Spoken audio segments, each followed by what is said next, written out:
मेरा नाम मैगदा है। मैं 26 साल की हूँ। मैं एक शहर में एक ऑफिस में जॉब करती हूँ। लेकिन वीकेंड्स में मैं अपने काम को छोड़कर अपने गांव जाती हूँ। किस्मत से उस गांव में मेरे पास एक कॉटेज है। वो कॉटेज जंगलों के बीचों बीच है और मुझे उस कॉटेज में अपना थोड़ा सा समय बिताना अच्छा लगता है। पर मैंने वहाँ जाना क्यों छोड़ दिया, बताती हूँ।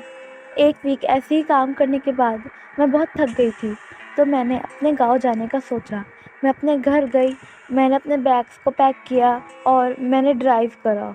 जब गांव में मैं अपने कॉटेज पहुंचने ही वाली थी, तब शाम हो रही थी, तो अपने बेड पे जाके सो गई। आधी रात को कार के अलार्म से मेरी आँख खुली।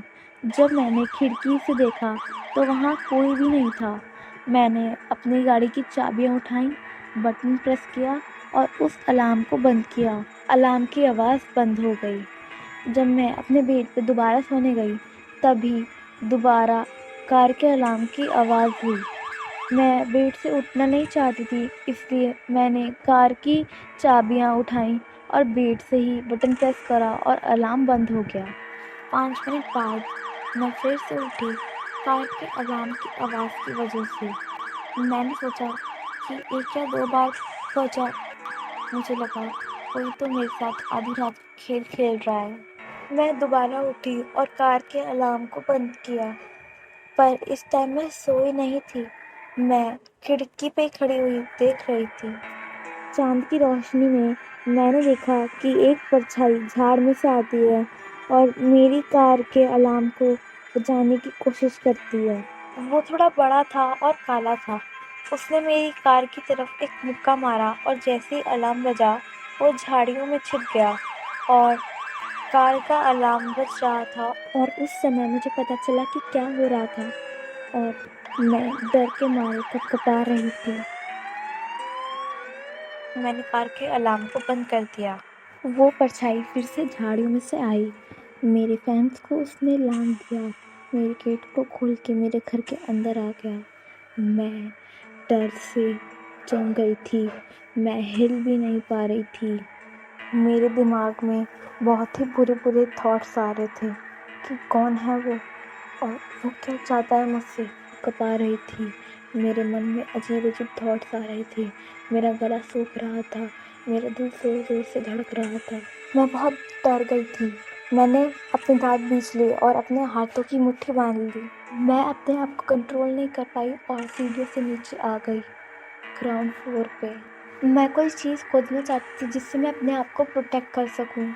मैं लाइट चालू करना चाहती थी, पर मैं जहाँ थी मैं वहीं जम गई। वो काली परछाई खिड़की पे थी, वो मुझे देख रही थी और मैंने बिना कुछ सोचे समझे सोफे के पीछे जाके छिप गई। अब मुझे समझ में आया कि मेरी कार के साथ वो सब चीज़ें क्यों हो रही थी। वो मुझे बाहर बुलाना चाहता था और मुझे मारना चाहता था।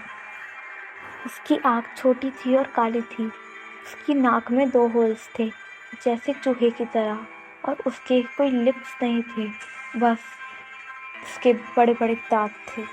वो जब भी सांस ले रहा था, तभी खिड़की पे धुआँ सा बनता था। मुझे पता था वो वहाँ से नहीं जाने वाला था।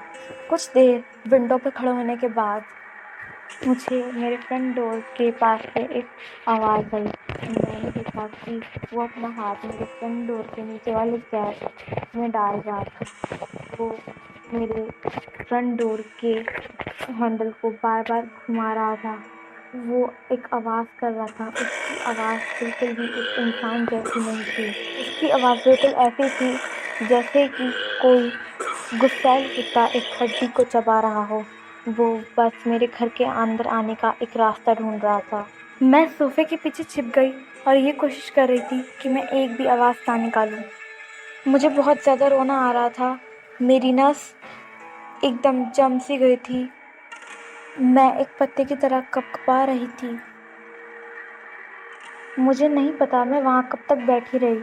मैं जब उठी तो मैंने देखा कि वो डार्क फिगर अब चला गया है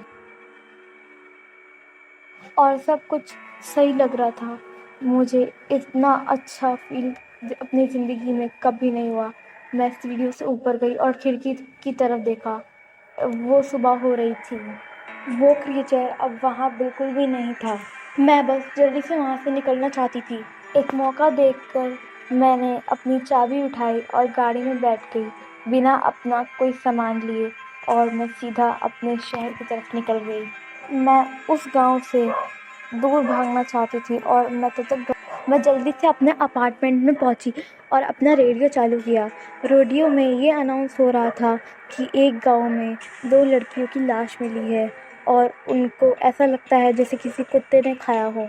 शायद उस जानवर ने ही किया होगा ये सब। अभी भी मुझे डर लगता है कहीं वो मेरे आसपास भटक ना रहा हो।